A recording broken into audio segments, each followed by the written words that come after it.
Saya yang bertanya, tadi Antum sempat membahas tentang sifat-sifat Allah yang sempurna.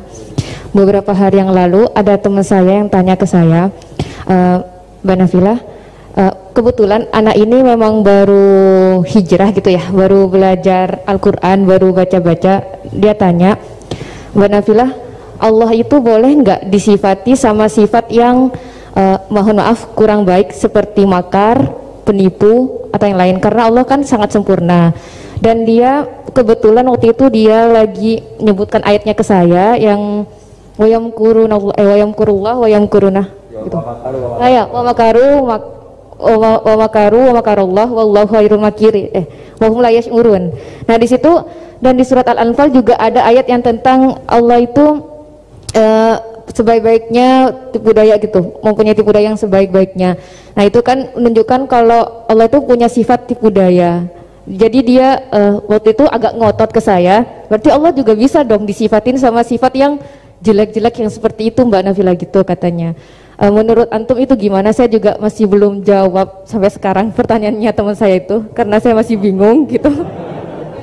Jadi saya tanya sama Gus gitu, mungkin ada pencerahan gitu buat saya menjawab gitu. Terima kasih. Assalamualaikum warahmatullahi wabarakatuh.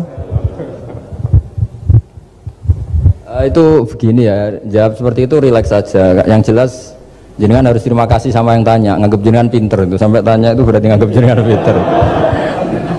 Itu satu prestasi itu, orang nggak semua orang ditanya itu. Itu begini ya kalau dalam ilmu balaghah. Makanya saya ini kan pengajar ya, pengajar fikih juga pengajar balaghah, juga pengajar tasawuf, pengajar mantek. Kalau di pesantren kan memang semua itu diajarkan Pak Fatullah. Ini juga dulu mondok di buyut-buyut saya di Kudus itu, di pondok tertua di Kudus buyut saya. Makanya hormat saya itu bukan karena beliau punya etika, memang aturannya harus hormat gitu. Saya juga harus hormat beliau karena beliau rektor, ya sudahlah saling menghormati. Bapak itu kalau sama penanya itu hormat, ditanya, dia sudah sopan. Jadi kita harus menghormati orang sopan. Yang tanya hormat ke kita karena kita dianggap alim, kita hormat sama penanya karena orang sopan. Mau tanya itu juga gengsi loh. Masa dokter tanya itu kan ribet kan? Saya kemarin ditawani di Unisula masuk dikasih dokter honoris causa. Kenapa Gus gak mau? Saya takut kalau masuk neraka. Masa dokter masuk neraka karena saya? Kan ya tidak lucu juga itu. Akhirnya dokter-dokter itu, iya Gus saya udah pernah kepikiran ya. Akhirnya mereka terus mau takwa. Udah Gus kita harus takwa, kan mahal dokter kok masuk neraka. Oh begini jawabnya ya. Semua ilmu itu harus kita pelajari karena melihat sisi ekstrimnya, sisi buruknya. Ya saya ulang lagi ya. Ilmu itu harus Anda pelajari karena melihat sisi ekstrimnya, sisi buruknya kalau kita tidak tahu. Sehingga dengan cara itu kita tahu secara serius. Misalnya nikah sekali gak sah kategorinya zina. Misalnya. Kenapa anak angkat dilarang oleh Islam? Saya ulang, kenapa anak angkat dilarang oleh Islam? Kalau mau baik-baik saja, tapi gak perlu ada anak angkat. Kenapa? Sekali perempuan ini tadi ditulis misalnya binti Fathul Wahid, binti Bahauddin, itu nanti di KUA itu dikira itu walinya. Padahal hakikatnya tidak walinya. Maka enggak. Nah, ketika ini menikahkan, nikahnya sah enggak? Enggak kan? Karena dinikahkan oleh orang yang hakikatnya tidak walinya, itu satu. Sisi ekstrim kedua adalah ini nyata pernah terjadi. Anak ini kuliah terus pacaran. Ternyata pacaran sama kakak kandungnya. Jadi itu ceritanya ada anak dari Bojonegoro tipe anak angkat sama orang Jakarta. Singkat cerita sama-sama dewasa kuliah. Sampai pacaran, sampai mau kawin. Nah, pas mau kawin itu yang lamar adalah Pak D-nya. Pak D yang Bojonegoro datang ke Jakarta. Terus dia ngetik, ini kok rumah yang dulu saya titipin ponakan saya. Ternyata itu adik kandung.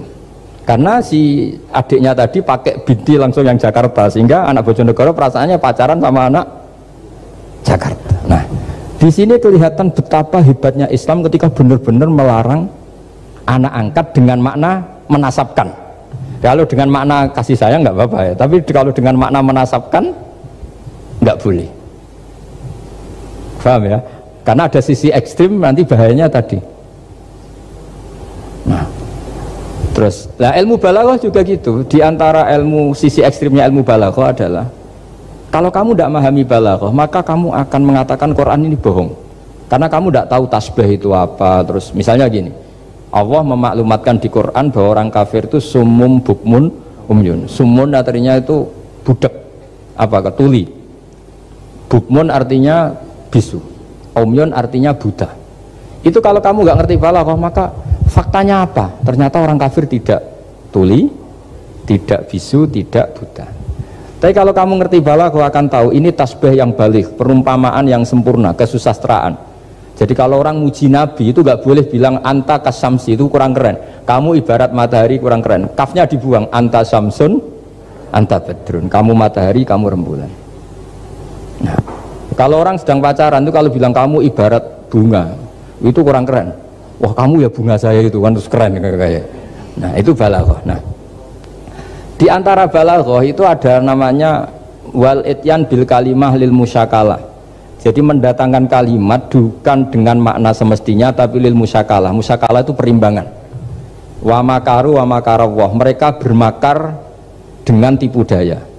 Wa makarawah, dan Allah pun melakukan itu. Berarti Allah menipu daya mereka. Ya enggak. Kalau dilakukan orang baik itu namanya kecerdasan. Tapi kalau dilakukan orang dolim itu namanya tipu daya. Jadi misalnya gini, ada orang bikin alarm supaya maling itu terdeteksi atau pakai CCTV, itu namanya kecerdasan. Tapi kalau maling pakai CCTV untuk kalau nyolong, ngerti pergerakan yang punya rumah. Jadi sama-sama melakukan itu tapi beda.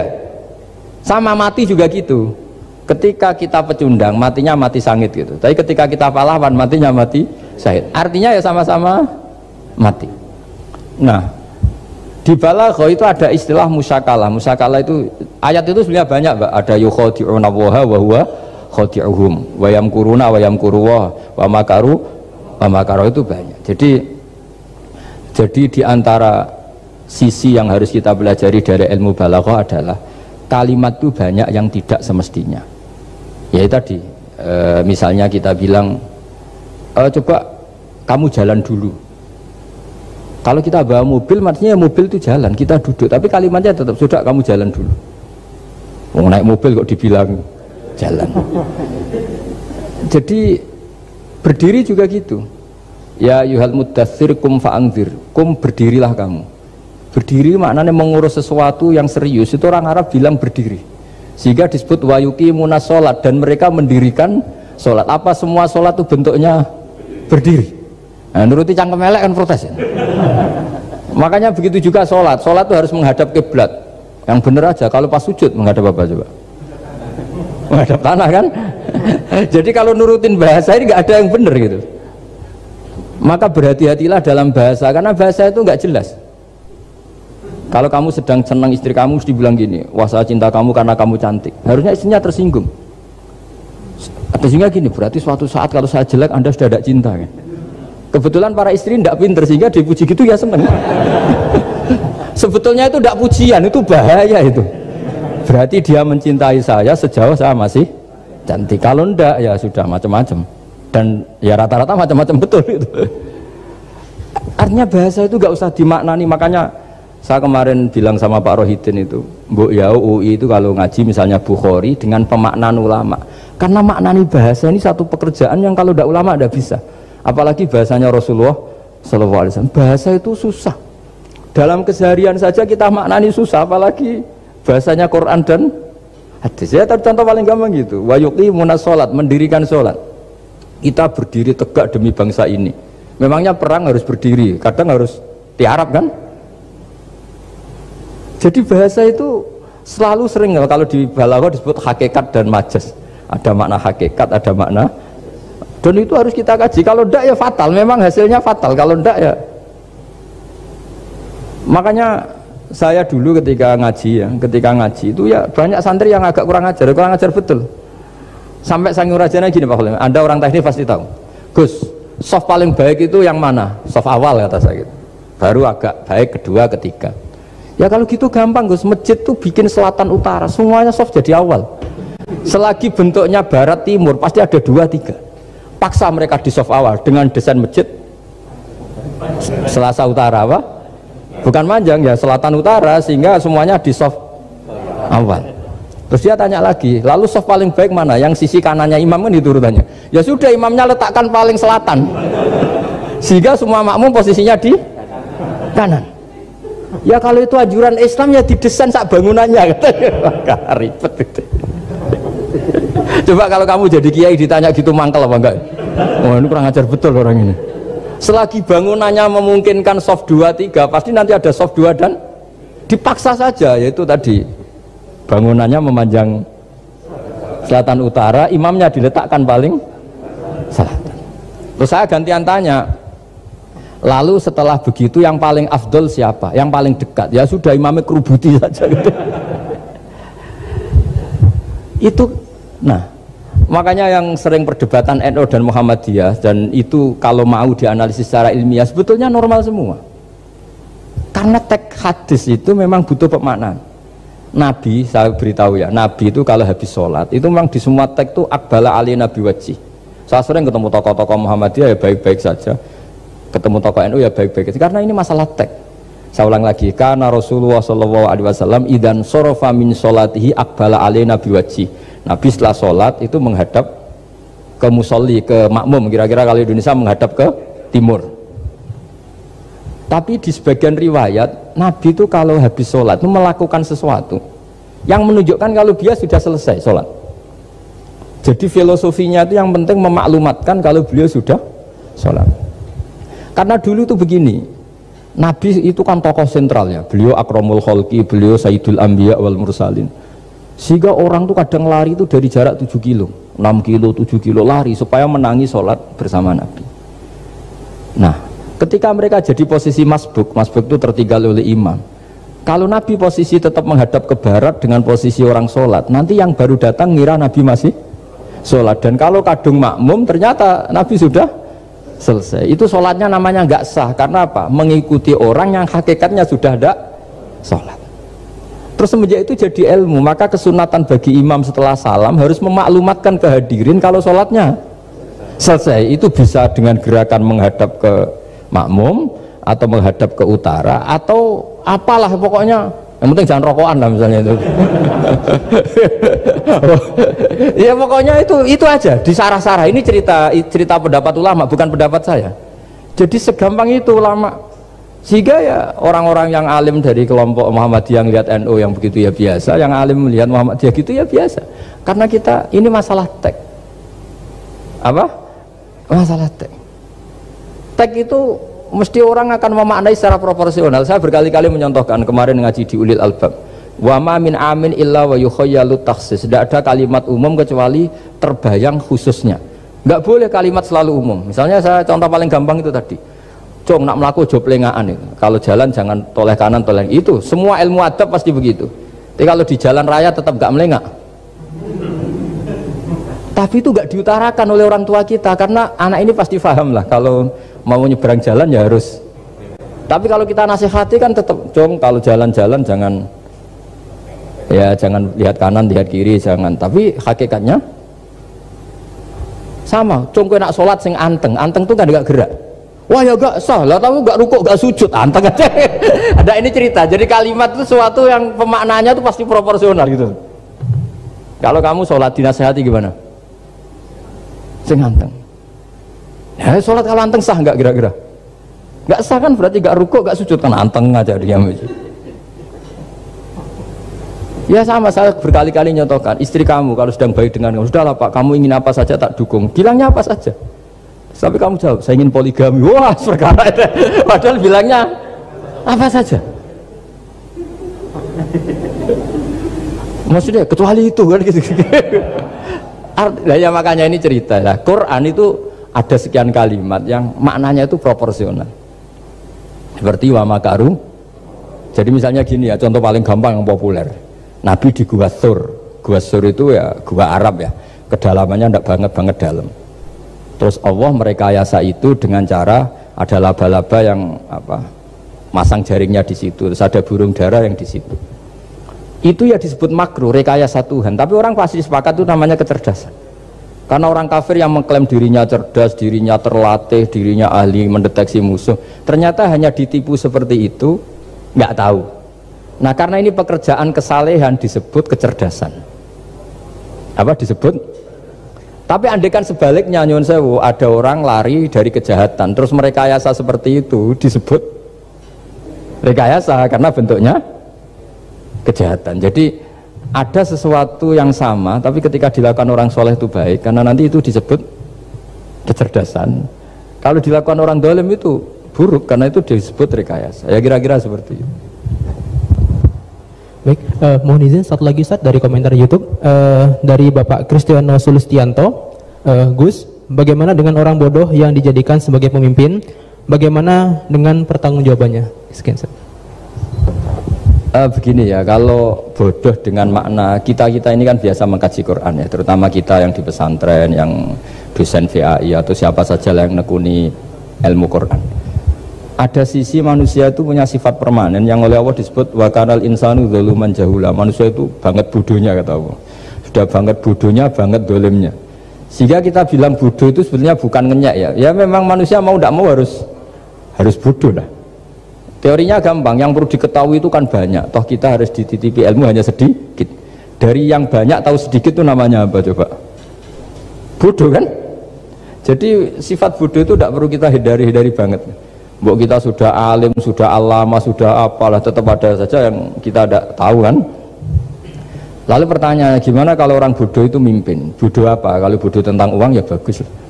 Makanya Nabi pernah ngendikan aksaru ahlil jannah al-bulhu. Nanti penduduk surga terbanyak itu orang-orang bodoh. Misalnya ada rektor, menteri, pejabat, nggak pernah korupsi, itu teman-temannya bilang pinter apa bodoh? Teman yang kroni itu bilang apa?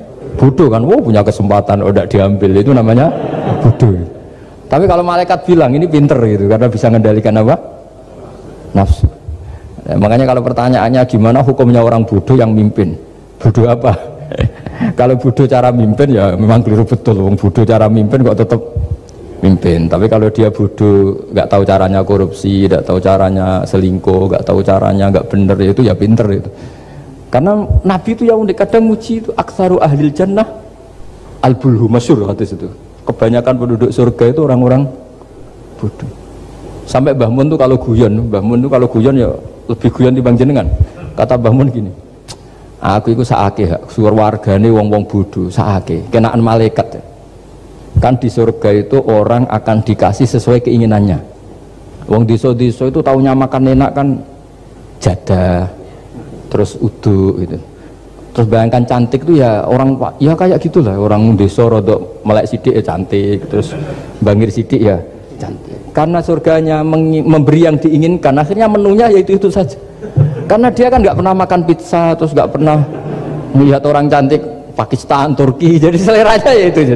Jadi kata Pak Mun, mulane wong sing pengalaman, jadi kok surgane mewah. Itu kan bayangkan kamar mandi, mungkin ya kamar mandi di kampungnya kan itu udah bagus ini. Ya saya tidak tahu apa betul begitu apa enggak, ini guyon itu. Nah bodoh ya seperti itu. Jadi kalimat bodoh itu ada bodoh beneran, itu memang bener-bener bodoh. Tapi di beberapa ilmu tasawuf, bodoh itu kadang dipuji, yaitu tadi aktaru ahlil jannah al-bulhu. Kebanyakan penduduk surga itu orang bodoh, ya kayak kita. Kalau kita rektor atau menteri keuangan atau pejabat kok tidak korupsi, itu kata teman-teman KKN kita itu apa namanya? Bodoh kan, ada kesempatan kok nggak dimanfaatkan. Tapi kata orang-orang baik itu pinter. Pemimpin ya gitu Pak Rektor. Jadi saya merasakan jadi kiai, saya itu nggak suka mimpin karena sebetulnya takut kalau orang ini tidak mandiri. Semua kok tanya kiai, semua tanya. Ya kadang orang sangat percayanya kiai itu ngasih nama anaknya saja tanya kiai, padahal bisa baca kitab. Kadang ya dia doktor dari Al-Azhar. Ya kamu tuh ngalim kok nama saja tanya kiai, apa memang kamu nggak bisa? Wah biar barokah Gus kalau nama dari jenengan, ribet kan? Ini kan ribet. Akhirnya saya tidak mau, barokahnya tidak mau, itu terus mereka mau memberi nama sendiri. Makanya kata bapak saya itu kalau ono imam masjid wis tuwek ngimami terus juga istiqomah hak jenenge mau digenti. Jadi artinya kalau ada seorang imam masjid tuwek sudah batuk masih ngimami saja, di satu sisi itu pinter ya, dimana-mana kalau ada yang tua sama yang muda ya didahulukan yang tua. Tapi kalau pertanyaannya itu kalau di bab adab, tapi kalau nanti temanya regenerasi, ini tersangka enggak? Ya saya ulang lagi ya, ada imam tua sudah batuk-batuk. Kalau temanya akhlak dibenarkan, di mana-mana kalau ada yang tua yang jadi imam ya tua. Tapi kalau temanya regenerasi, tersangka kan dia. Lah ini lainnya gimana ini kok gak regenerasi? Artinya gini, makanya saya bilang kalimat bodoh beneran apa bodoh yang relatif nisbi. Jadi manusia itu seperti itu, makanya disebut wakanal insanu zaluman jahulah. Di bab adab dia benar jadi imam, tapi kalau babnya regenerasi salah. Makanya kalau jadi pemimpin berkali-kali, makanya benar Indonesia dibatasin 2 periode. Harusnya kalau teori pengalaman, benar mana presiden ketiga sama kedua? Benar ketiga kan lebih punya pengalaman.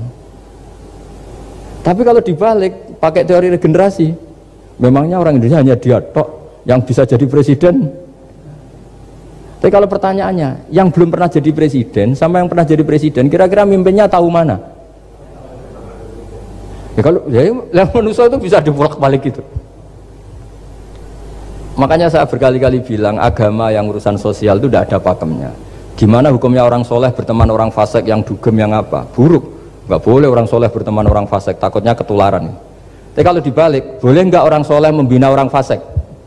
Boleh, bisa bina kalau berteman. Kamu bisa bina orang tanpa berteman? Nggak bisa. Tapi kalau pertanyaannya, boleh nggak orang baik berteman orang buruk? Nggak boleh kan? Takut terkontaminasi. Tapi kalau dibalik, boleh nggak orang baik membina orang buruk? Boleh, bisa bina kalau berteman. Boleh nggak berteman sama orang buruk? Jadi makanya di sini ini kalau sudah sosial itu ada muktadul hal namanya kalau dalam pesantren itu. Konteksnya apa? Apa? Konteksnya apa? Makanya sekarang ada Covid itu juga gitu. Wah ini enak copet itu. Polisi nggak boleh nangkap, jaga jarak Pak. Jadi kalau nyopet ya sekarang, kalau maling sekarang. Kalau mau ditangkap saya positif. Itu kan ribet kan. Jadi lu itu betul benar nyata. Saya kan punya santri polisi banyak Pak. Kemarin saya ke Semarang cerita. Yang cerita itu reskrim, dia kasat. Itu cerita. Kemarin tuh ada Gus maling sudah ditangkap lepas. Itu yang jenis positif. Itu gak ada yang berani nangkep itu. Jadi polisi hanya ngepung tok. Bingung gitu. Polisi ya takut mah positif orangnya. Dikepung, pokoknya kalau lari tembak sambil nunggu tim APD yang lengkap baru ditangkap. Ya saya kira